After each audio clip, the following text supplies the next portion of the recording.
Rekan-rekan, kita akan masukkan, maksudnya kita masuk di dalam sesi yang kedua agar kita memahami bagaimana langkah-langkah di dalam kita menyusun sejarah kekristenan atau sejarah gereja lokal kita sebagai tugas akhir kita dalam mata perkuliahan sejarah gereja Indonesia ini.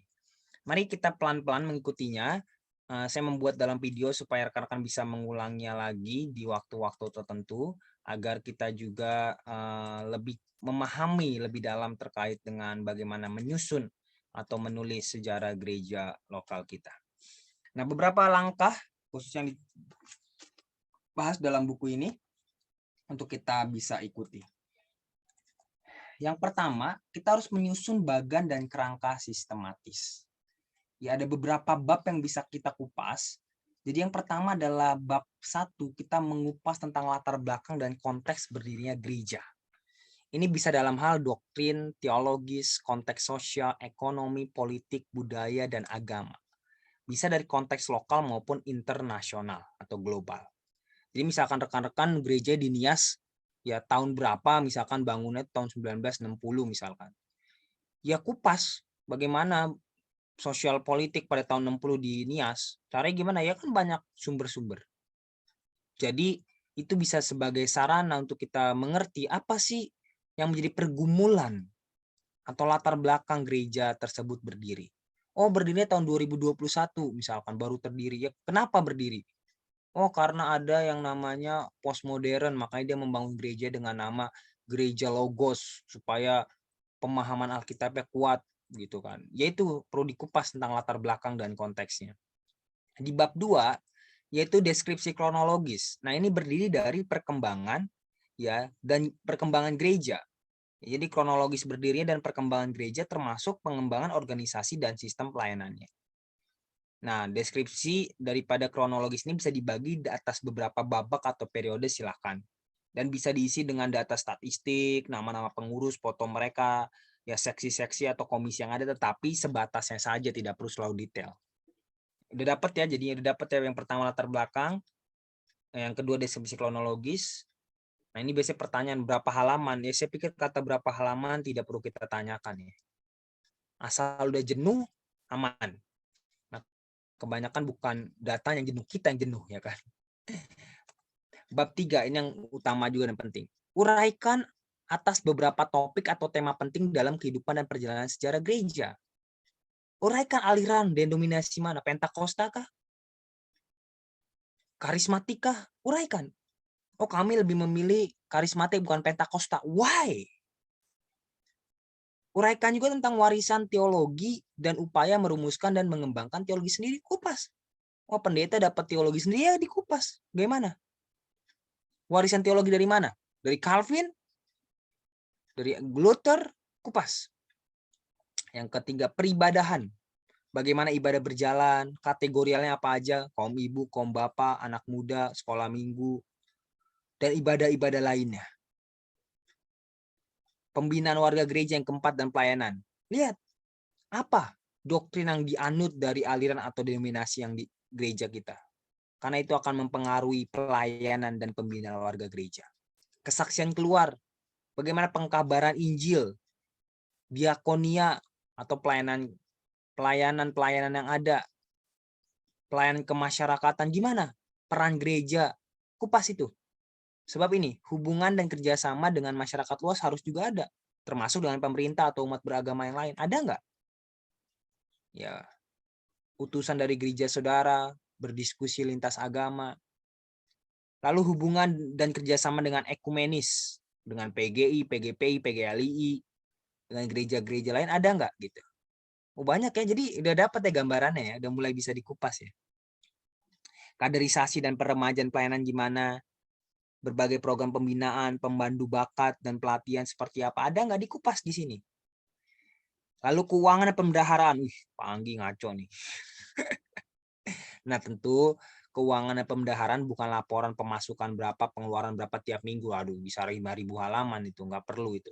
Tapi yang bisa dikupas adalah metode dan upaya-upaya penyelenggaraan atau penggalangan dana gimana, itu yang perlu dikupas. Wawasan gereja tentang keuangan atau uang gimana, itu perlu wawasan teologi mereka. termasuk persembahan dan pemendaharaan aset-aset bisa tuh dibahas. Dan juga bisa dikupas tentang pengadaan literatur-literatur yang dimiliki oleh gereja. Jadi lihat ya, beberapa topik yang saya sampaikan ini kiranya bisa membantu kita semuanya berkaitan dengan penyusunan bagan dan kerangka sistematis. Di bab 4 kita harus melakukan evaluasi. Ya, termasuk retrospeksi ya, udah capek nih mulut ya. Retrospeksi, refleksi dan prospeksi. Dalam evaluasi atau retrospeksi yang terpenting dikemukakan adalah yang berhubungan dengan tadi prinsip-prinsip di bab 1 ya. Apakah benar-benar sungguh-sungguh dijalankan prinsipnya? Jika belum, dalam hal apa dan kenapa penyebabnya itu dikupas itu. Lalu bagaimana ia berefleksi, merenungkan dan bercermin pada hal-hal yang dikemukakan pada evaluasi dan retrospeksi. Ketika dikupaskan masalah-masalah yang ada, bagaimana evaluasinya? Dan terakhir, prospek atau proyeksi memandang ke depan, harapan, saran kepada berbagai pihak di dalam maupun di luar gereja apa gitu. Mulai dapat ya rekan-rekan ya. Jadi memang ketika kita menyusun sejarah gereja, kita bukan cuma susun sejarah gitu kan.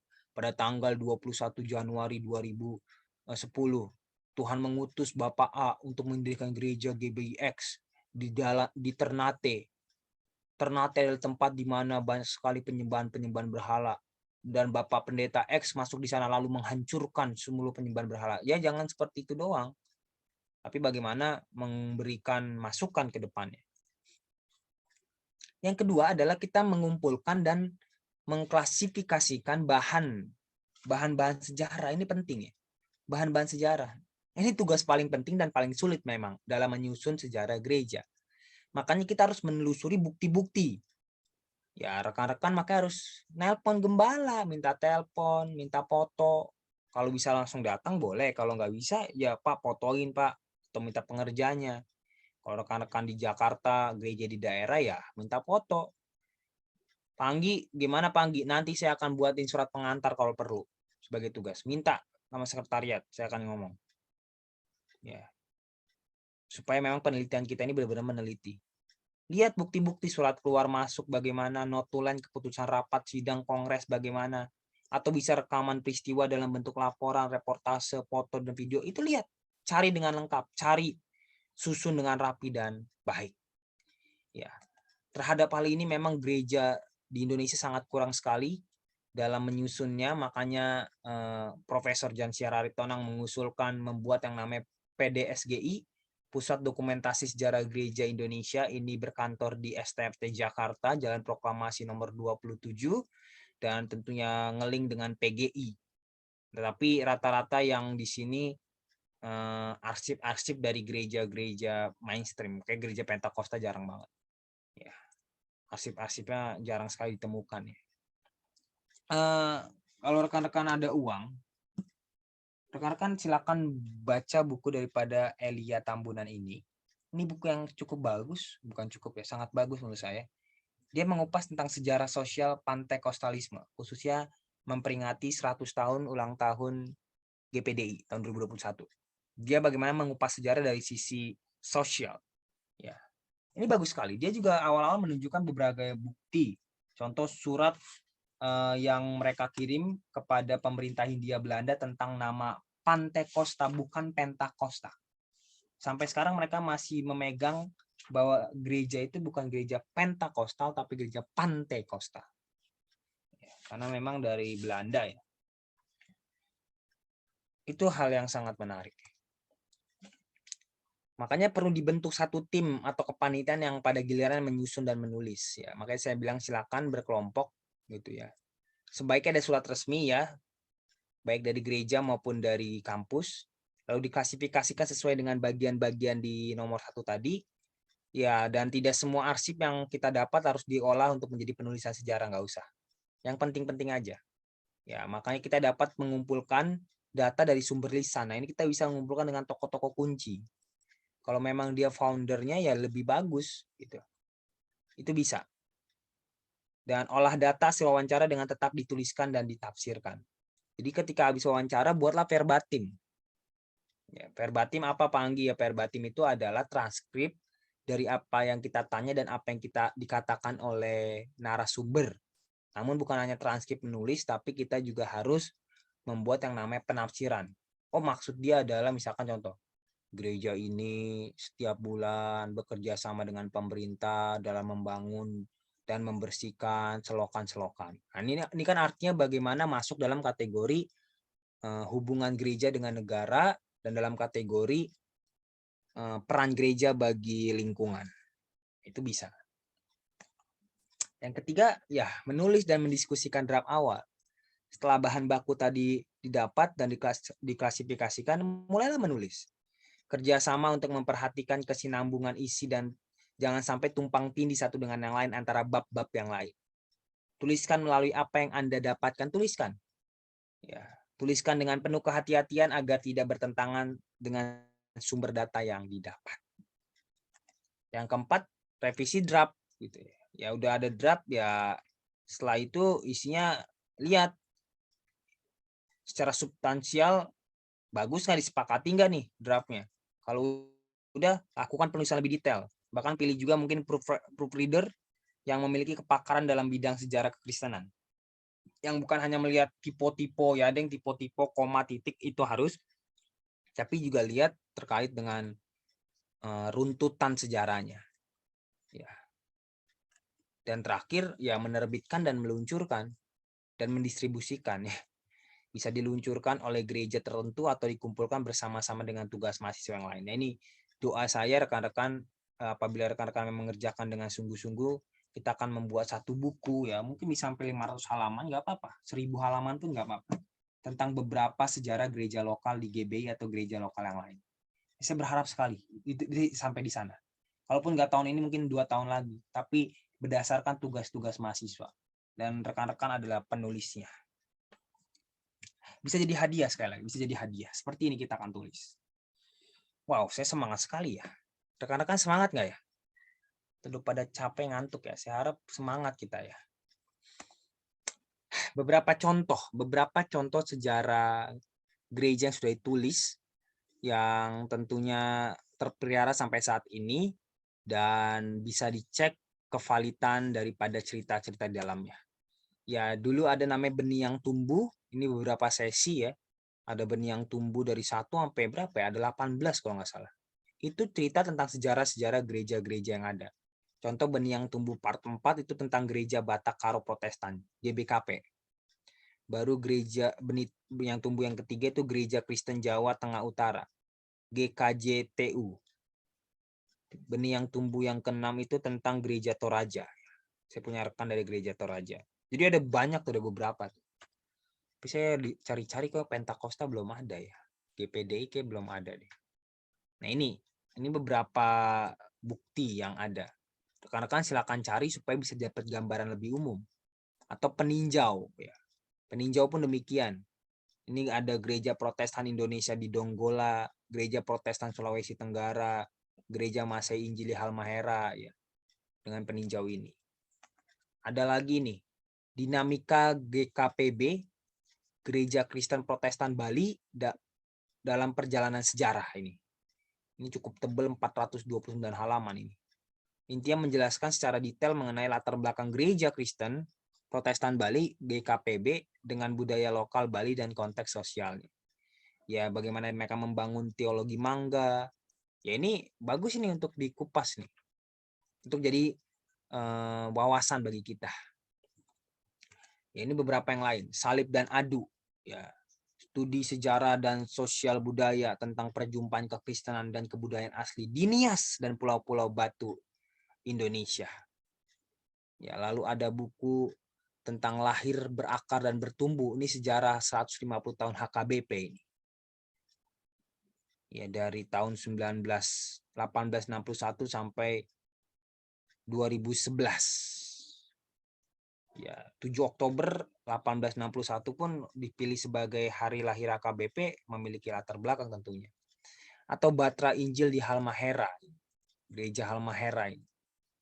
Ya, silakan bisa jadi contoh. Ini Batra Gunadarma, GPIB ya, Gereja Protestan Injil bagian barat ya. Lihat fotonya kan bukan foto pemimpin ya, foto budaya ya. Ada juga tentang sejarah kelompok Kristen atau sejarah organisasi Kristen Gerak Ganda. Ini sejarah pergerakan pemuda Kristen Indonesia. Ya, GAMKI ya. Atau sejarah ini dia yang saya punya, ini Pentakosta. Sejarah sosial Pantekostalisme, pionir dan konteks abad GPDI dalam studi global karya Pendeta Dr. Elia Tambunan. Ini saya ada bukunya. Ini khususnya dari rekan-rekan dan teman saya. Ini beberapa contoh ya rekan-rekan. Silahkan dicari dan dikupas untuk kita mendapatkan gambaran ya terkait dengan sejarah gereja yang akan kita susun. Jadi so please jangan tanya berapa halaman, kupas saja sesuai dengan apa yang ada. Kadang nggak kerasa udah 300 halaman aja gitu. Ya, kadang kita bermain di halaman malah jadi ya nggak penting nanti. Mau banyak-banyakan halaman tapi beritanya nggak penting. Ya. Pada akhirnya saya menutup dengan beberapa kutipan. Yang pertama dari Marcus Tullius Cicero yang mengatakan, Historia aesthetis temporum, lux veritatis, vita memoriae, magistra vitae. Sejarah adalah zaman, saksi zaman, cahaya kebenaran, kehidupan ingatan, guru kehidupan. Historia aesthetis temporum, lux veritatis, vita memoriae, magistra vitae. Kiranya ini boleh menjadi pendorong kita untuk kita menulis sejarah gereja lokal kita masing-masing. Saya tutup juga dengan perkataan yang disampaikan oleh Ibu Yvonne Sandra Sumual ketika usia saya 25 tahun ulang tahun. Dia menuliskan jangan hanya menjadi dosen sejarah gereja, tapi bantu gereja mengukir sejarahnya sendiri. Saya akan membantu rekan-rekan. Saya dalam hal ini tidak sebagai justification dalam artian sebagai seorang hakim yang menjudge pekerjaan saudara, tapi saya menjadi seorang counselor yang membantu agar pekerjaan saudara dalam menyusun sejarah gereja itu berjalan dengan baik. So please kerjakan dengan sungguh-sungguh, kerjakan dengan baik, kerjakan dengan ketekunan, bukan hanya menyelesaikan tugas, tapi karena ingin supaya melihat jejak kaki Tuhan ada bagi kita seluruh umat gereja di mana gereja lokal saudara berdiri. Jadi sekali lagi saya berharap rekan-rekan mengikuti langkah-langkah ini dan berproseslah dalam mengerjakannya. Kalau ada 1-2 hal yang pusing atau 1-2 hal yang sulit untuk dipahami, silakan rekan-rekan berbicara kepada saya, hubungi saya siap untuk membantu rekan-rekan mengerjakan dan menyelesaikan tugas rekan-rekan. Nah, kiranya ini jadi kado buat gereja lokal saudara dan bahkan kado juga buat kita semuanya agar ini bisa kita publish, kita terbitkan dengan kita mengkompilasi beberapa sejarah gereja yang lain sebagai suatu karya daripada mahasiswa. Sehingga kita nggak minder. Jangan jadi mahasiswa yang minder, tapi kita menjadi mahasiswa yang memiliki keberanian dalam menulis sejarah gereja lokal kita. Ya, demikian untuk sesi kedua ini. Dan kiranya rekan-rekan boleh terus mengulangi videonya dan boleh terus menjadi pedoman bagi kita semuanya di dalam memahami sejarah gereja Indonesia dan dalam menyusun sejarah gereja lokal di mana gereja kita berdiri. Tuhan Yesus memberkati. God bless you.